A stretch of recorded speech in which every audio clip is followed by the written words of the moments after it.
Welcome to all student. आज हम करेंगे 11th बिजनेस स्टडी का chapter 10 private and public sector. इसमें आज हमारा थर्ड लेक्चर है और आज का हमारा टॉपिक रहेगा डिपार्टमेंटल अंडरटेकिंग। तो देखो, हमने प्राइवेट सेक्टर जो है क्या है और इसके कौन कौन से पार्ट होते हैं, या हम कहते हैं प्राइवेट सेक्टर में कौन कौन से फॉर्म ऑफ ऑर्गेनाइजेशन होते हैं, उनकी डिटेल पढ़ ली।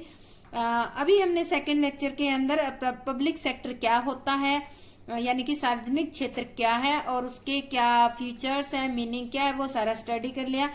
अब हम इस लेक्चर के अंदर स्टडी करेंगे कि पब्लिक सेक्टर के अंदर जो है जो ऑर्गेनाइजेशन एस्टेब्लिश किए जाते हैं वो कौन कौन से होते हैं, तो उन्हीं के बारे में स्टडी करेंगे। तो हमारा आज का पहला जो है पब्लिक सेक्टर का जो है फॉर्म है वो है डिपार्टमेंटल अंडरटेकिंग, यानी कि विभागीय उपक्रम, जिसको हम हिंदी में कहते हैं। तो ये होता क्या है, इसको हम थ्योरी करेंगे। ये उपक्रम पूर्ण रूप से सरकारी मतलब केंद्रीय, राज्य या स्थानीय सरकार के अधीन होता है। इनका स्वामित्व एवं नियंत्रण में होते हैं, यानी कि ये पूर्ण रूप से सरकार के स्वामित्व और नियंत्रण में होता है। सरकार चाहे आपकी केंद्रीय हो, राज्य सरकार हो या स्थानीय सरकार हो, पर इनका स्वामित्व और नियंत्रण किनके रहेगा, सरकार के ही अंडर रहेगा। और इनका प्रबंध उपक्रम से संबंधित मंत्रालय द्वारा किया जाता है, और इनकी जो मैनेजमेंट होती है वो इनसे रिलेटेड जो मंत्रालय होता है उसके द्वारा किया जाता है। विभागीय सचिव इनका कार्यकारी अधिकारी होती है, यानी कि विभाग का जो सेक्रेटरी होता है वो इनका चीफ एग्जीक्यूटिव ऑफिसर होता है। और ये देखो, अभी विभाग के द्वारा अगर कार्य करेगा तो ये जो चीफ एग्जीक्यूटिव ऑफिसर होता है वो अधिकारी होता है जो मंत्रालय के निर्देशन व नियंत्रण में कार्य करता है। ये जो चीफ एग्जीक्यूटिव ऑफिसर है वो अपनी मर्जी से इनके बारे में कोई डिसीजन नहीं लेता। मंत्रालय के द्वारा, मिनिस्ट्री के द्वारा जो भी इसको गाइडेंस मिलेगी या जो डायरेक्शन मिलेगी उसी के अकॉर्डिंग इस डिपार्टमेंट को वो कंट्रोल करता है। प्रति वर्ष इनका बजट बनता है जिसकी स्वीकृति सरकार से ली जाती है। तो हर साल इनका एक बजट बनता है और उस बजट में इनको कितनी रिक्वायरमेंट है पूंजी की, वो उसी में ही गवर्नमेंट के द्वारा स्वीकार कर ली जाती है, स्वीकृति मिलती है। विभाग से संबंधित मंत्री, मिनिस्ट्री जो होते हैं, विभाग की सफलता और असफलता के लिए संसद या विधानसभा में जवाबदेह होता है। संसद अगर नेशनल लेवल पे है, स्टेट लेवल पे है तो विधानसभा। जो भी इनका मंत्री होगा, इस विभाग का मंत्री होगा, और जिस विभाग के अंदर ये जो है डिपार्टमेंटल अंडरटेकिंग आएंगे वो मंत्री इनकी सफलता असफलता के लिए उत्तरदायी होगा। और कहाँ होगा, जवाबदेह होगा, संसद में या विधानसभा में, यानी कि उसकी सफलता असफलता के बारे में उसी मंत्री से ही जवाब पूछा जाएगा। इन उपक्रमों की स्थापना सार्वजनिक उपयोगिता की सेवाओं के लिए की जाती है, और इन उपक्रमों को जो स्थापना करने का उद्देश्य था वो केवल और केवल समाज की सेवा, यानी कि सार्वजनिक मिनिमम कॉस्ट पर सामाजिक सेवाएं प्रदान करना है। जैसे भारतीय डाकतार विभाग हो गया, भारतीय रेलवे हो गया, ये मिनिमम कॉस्ट पर पब्लिक को सर्विस प्रोवाइड करते हैं। तो ये था हमारा डिपार्टमेंटल अंडरटेकिंग, या जिसको हम विभागीय उपक्रम कहते हैं, उसका अर्थ है, ये मीनिंग है हमारा। ठीक है, अब हम पढ़ते हैं इसके फीचर्स के बारे में। देखो, इसके फीचर्स क्या है। तो सबसे पहले आता है फीचर्स ऑफ डिपार्टमेंटल अंडरटेकिंग, यानी कि विभागीय उपक्रमों की विशेषताएं क्या है। सबसे पहला है फॉर्मेशन, स्थापना। इनकी स्थापना एक सरकारी विभाग के रूप में सरकार के द्वारा की जाती है। अभी मीनिंग में हमने पढ़ा तो इससे स्पष्ट तो हो ही गया कि इनकी जो स्थापना है वो एक विभाग के रूप में और सरकार द्वारा की जाती है। प्रत्येक सरकारी विभाग को क्या करते हैं, किसी न किसी मंत्रालय से जोड़ दिया जाता है, यानी कि कोई भी जो मंत्रालय है इनसे रिलेटेड जो है उससे जोड़ दिया जाता है। सेकंड है ओनरशिप, स्वामित्व। इन उपक्रमों पर अनिवार्यतः पूर्ण सरकारी स्वामित्व होता है। जैसे कि इसके मीनिंग से ही हमें पता चल गया था कि इनका जो है स्वामित्व होता है वो टोटली सरकार के हाथ में होता है। सरकार चाहे वो स्थानीय सरकार हो, लोकल हो, स्टेट हो या आपकी सेंट्रल गवर्नमेंट हो, उनके स्वामित्व में होता है। इसके बाद आता है मैनेजमेंट, प्रबंध।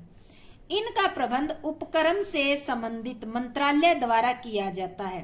तो जब ये मंत्रालय के अंडर आएंगे तो सीधी सी बात है इनका प्रबंध भी उसी मंत्रालय द्वारा किया जाता है। विभागीय सचिव इनका कार्यकारी अधिकारी यानी कि सीईओ होता है, जिसको हम चीफ एग्जीक्यूटिव ऑफिसर कहते हैं।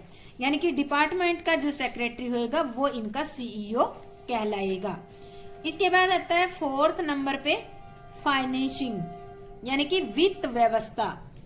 अब वित्त व्यवस्था के बारे में आता है तो सरकारी है तो वित्त कौन प्रोवाइड करेगा? सरकार ही प्रोवाइड करेगी, सीधी सी बात है। तो इनकी वित्त व्यवस्था पूर्णतः सरकार द्वारा सामान्यतः बजट के माध्यम से की जाती है। तो इनकी जितनी भी रिक्वायरमेंट होती है तो वो पूर्ण रूप से सरकार इनके करती है, और वो किसके माध्यम से?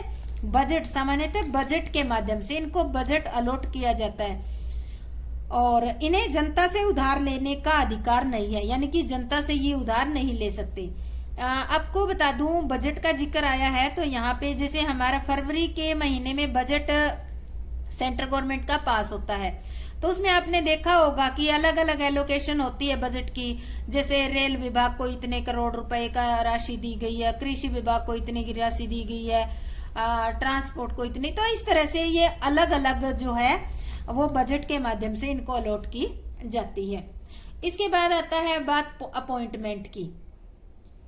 अपॉइंटमेंट का जिक्र करें, नियुक्तियां, तो इन उपक्रमों में नियुक्तियां union public service commission UPSC के और स्टाफ सिलेक्शन कमीशन एसएससी के द्वारा की जाती है।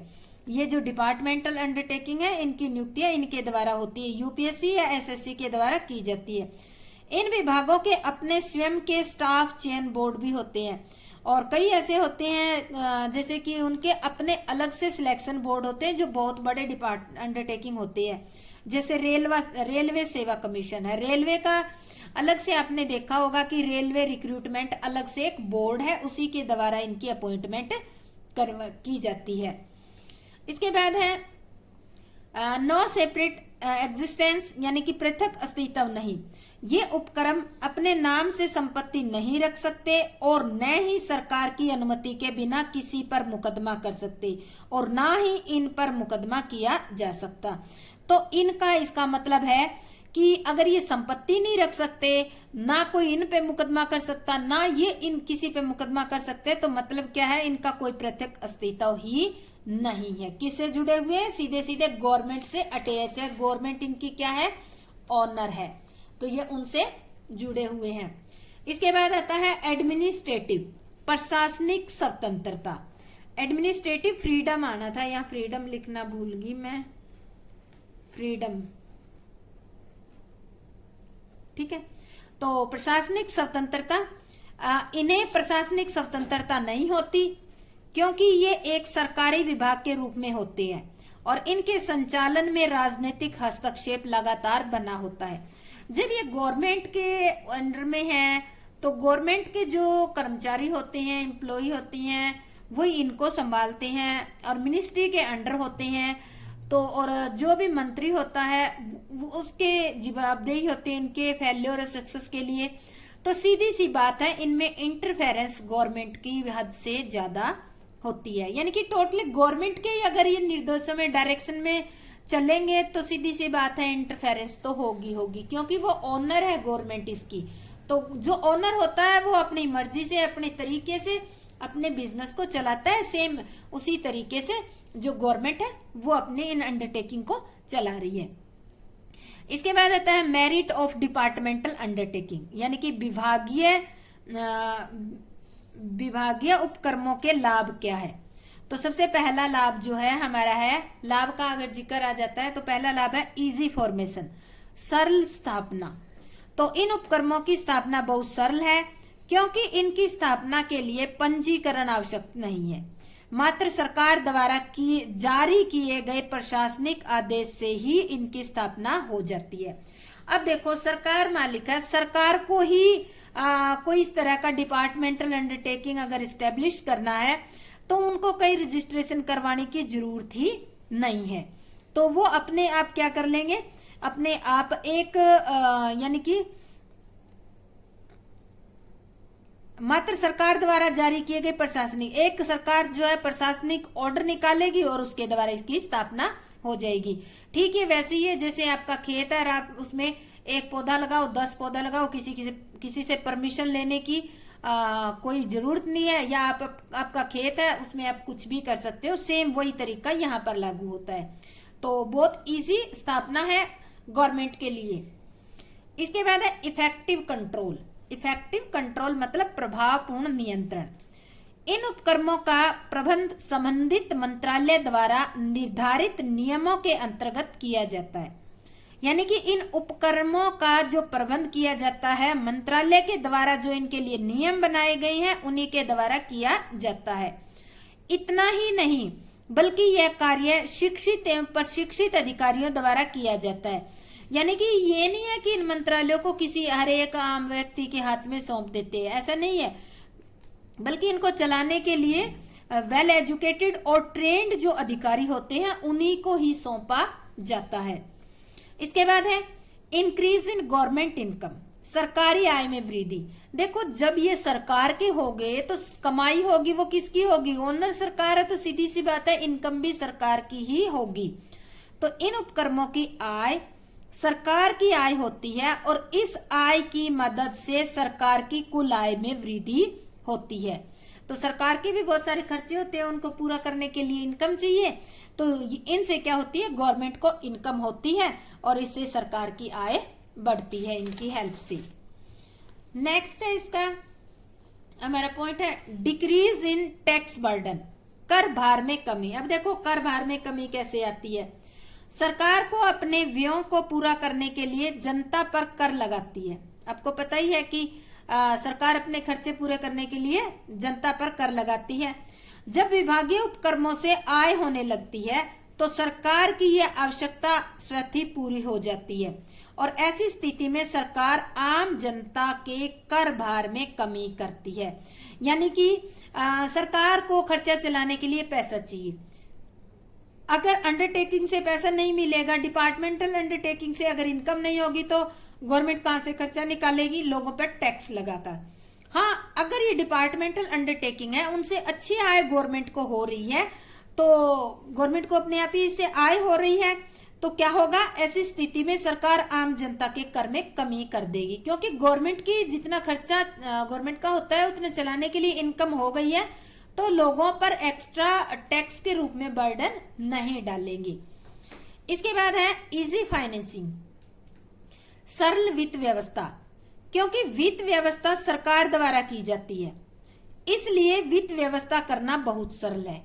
वित्त व्यवस्था जो है सरकार के द्वारा की जाती है, तो आसानी से वित्त व्यवस्था यानी कि फाइनेंसिंग की सुविधा, जैसे कि आपको पता है कि साल के स्टार्टिंग में एक बजट के माध्यम से इनको पूरे साल का बजट एडवांस में ही दे दिया जाता है। फिर भी अगर इनको जरूरत होती है तो भी सरकार इनके लिए हर संभव कोशिश करती है। इसके बाद है प्रॉपर यूटिलाइजेशन ऑफ फंड, जो फंड होते हैं उनका फंडों का उचित उपयोग। तो देखो इन उपक्रमों की सभी गतिविधियां सरकारी अनुमति से की जाती है। जो कोई भी गतिविधि होगी इन उपक्रमों में वो सरकार की अनुमति से होगी और उन पर अधिकारियों का पूर्ण कंट्रोल होता है और जो गतिविधियां होती हैं उन पर पूरा कंट्रोल होता है। इस कारण से फंडों के दुरुपयोग का प्रश्न ही नहीं उठता, यानी कि जो फंड होते हैं उनका प्रॉपर यूटिलाइजेशन होता है। तो ये थे हमारे डिपार्टमेंटल अंडरटेकिंग के मेरिट। अब देखो कहते हैं ना, जब लाभ होते हैं वहां कुछ न कुछ हानि होती है, दोष तो होते ही होते हैं। तो सीधी सी बात है, डिपार्टमेंटल अंडरटेकिंग है, इसमें भी कुछ एक दोष है, कुछ कमियां कह सकते हो आप। तो वो कौन कौन सी है, इनको भी हमें ध्यान में रखना चाहिए। लिमिटेशन ऑफ डिपार्टमेंटल अंडरटेकिंग, विभागीय उपक्रमों की सीमाएं कौन कौन सी है। सबसे पहले है लैक ऑफ प्रॉम्प्ट एक्शन, शीघ्र कार्यवाही में कमी। तो ये देखो कमी कैसी है,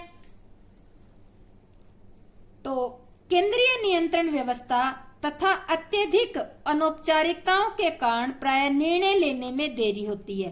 क्योंकि एक तो देखो सेंट्रल जो है इनका कंट्रोलिंग सिस्टम होता है, दूसरा अगर कोई डिसीजन लेना है तो बहुत सारी फॉर्मेलिटीज को पूरा करना पड़ता है।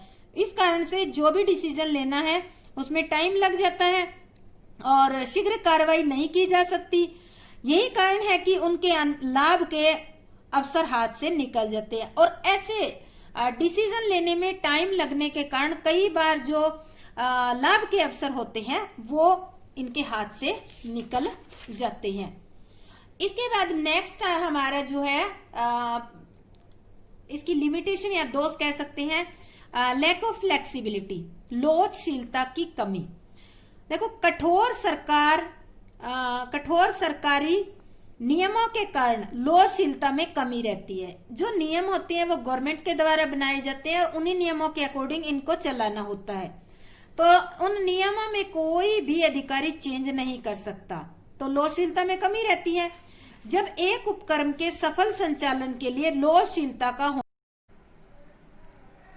जब साझेदार सहन करता है व्यय को और व्यय भुगतान फर्म करती है, यानी कि पे करने की जिम्मेवारी तो है साझेदार की, पर फर्म ने पे किया है तो एंट्री करेंगे partner capital account debit to cash या बैंक अकाउंट।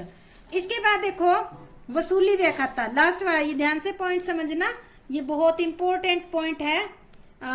जब वसूली व्यय साझेदार ने सहन करने हैं, सहन किसको करने हैं? साझेदार को, और साझेदार ने ही इसका भुगतान करना है, तो इन व्ययों के लिए हम कोई एंट्री नहीं करेंगे क्योंकि साझेदार को बाहर ही पे करने और उसकी जिम्मेवारी है, तो ऐसी एंट्री इसमें नहीं की जाएगी। अभी एक नोट और करना, ध्यान करना, यदि वसूली व्ययों के बारे में लेखांकन के विषय में प्रश्न में कुछ भी नहीं दे रखा है तो भी ये मान लिया जाएगा कि फर्म ने इनका पेमेंट किया है, यानी कि आपको पेमेंट तो करनी ही होगी, चाहे क्वेश्चन में कह रखा हो या नहीं कह रखा हो।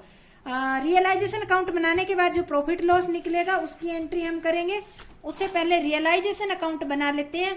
ये मेरे थोड़ा सा बंद हो गया था इसलिए मैं बना लिया और मुझे पता नहीं चला कि वीडियो नहीं बन रहा है, तो मैं आपको ध्यान से अब समझाने की कोशिश करूंगी। तो सबसे पहले देखो, हम बैलेंस शीट के अंदर जो हमारी एसेट साइड होती है उसमें जो एसेट्स होती है उनको रिकॉर्ड करते हैं टू ऑल एसेट्स, ठीक है।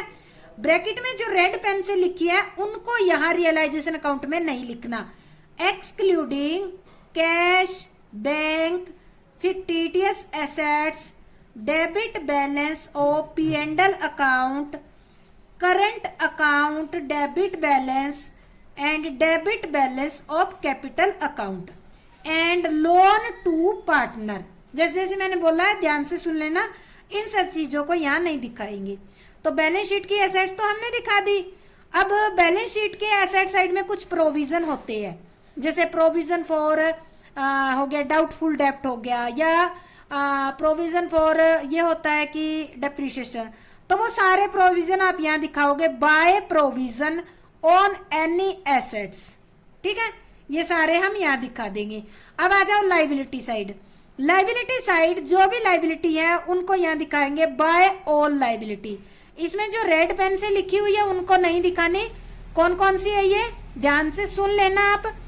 Excluding credit balance of profit and loss account, reserve, partner capital account, partner current account और लोन फ्रॉम पार्टनर, इन चीजों को रियलाइजेशन अकाउंट में नहीं दिखाना। एक एक नंबर का क्वेश्चन आता है ये आपका, ध्यान रखना। अब हमने रिकॉर्ड कर ली बैलेंस शीट की आइटम, तो अब हम एसेट्स को बेचेंगे। जो हमने एसेट्स यहाँ रिकॉर्ड किए उनको बेचना स्टार्ट करो। पहले नंबर पे बाय बैंक या कैश अकाउंट, एसेट्स रियलाइज, या अमाउंट लिख दोगे। दूसरा बाय बैंक या कैश अकाउंट, कोई ऐसी एसेट थी जो अनरिकॉर्डेड एसेट्स है वो बेच दोगे। फिर अगर कोई पार्टनर लेता है तो आप एंट्री करोगे पार्टनर्स कैपिटल अकाउंट और यहां पे आ जाएगा, और ब्रैकेट में ये जरूर लिखना कि एसेट्स टेकन बाय पार्टनर, ठीक है। यहाँ पे पार्टनर एक्स है तो एक्स का नाम, वाई है तो वाई का नाम, और एसेट्स टेकन, ठीक है। इसके बाद ये एंट्री करने के बाद ये हमने सारी एसेट्स या तो नगद बेच दी या फिर हमने अनरिकॉर्डेड थी उसको बेच दिया या पार्टनर ने ले ली। क्रेडिटर कोई लेगा तो उसकी एंट्री हम करेंगे नहीं। अब पेमेंट करती है to bank account, paid liability, जो लाइबिलिटी है उसको पेड किया। टू कैश और बैंक अकाउंट, कोई अनरिकॉर्डेड लाइबिलिटी उसको पे किया। टू बैंक या कैश एक्सपेंसेस पेड, एक्सपेंसेस कौन सा है ये, रियलाइजेशन एक्सपेंसेस पेड किया है तो यहाँ लिख देगी to partner capital account liability taken. अगर कोई लाइबिलिटी पार्टनर लेता है, चाहे वो आपका रियलाइजेशन एक्सपेंसेस भी लेता है, तो अभी वो यहाँ आएगा टू पार्टनर कैपिटल डेबिट में। अब हम क्या करेंगे, क्रेडिट साइड का टोटल करेंगे। क्रेडिट का टोटल करके डेबिट में लेस करेंगे। अगर क्रेडिट साइड का टोटल ज्यादा होता है तो क्या है, प्रॉफिट है। हम लिखेंगे to partner capital account for transferring profit on realisation account. Profit है वो ट्रांसफर कर देंगे। अब देखो दूसरी साइड देखते हैं, अगर डेबिट ज्यादा है क्रेडिट से तो क्रेडिट साइड में पोस्टिंग होगी by partner capital account, bracket में लिखेंगे by transfer loss on realisation account. जितने भी पार्टनर है उनमें बांटकर यहाँ पर हम शो कर देंगे। तो इन दोनों कंडीशन में से, इस प्रॉफिट या लॉस में से एक टाइम में एक ही कंडीशन होगी और हमें भी इसकी एंट्री करना सीखते हैं। मान लेते हैं फर्म में प्रॉफिट हुआ है तो क्या एंट्री करोगे, एंट्री हम करेंगे realisation account debit to partners capital account. Profit की कर दी। अगर लॉस हो जाती है तो एंट्री क्या करेंगे, यही एंट्री अपोजिट हो जाएगी, ठीक है। पार्टनर्स कैपिटल अकाउंट डेबिट और टू क्या कर देंगे, रियलाइजेशन अकाउंट। तो इस तरह से हम एंट्री कर देंगे।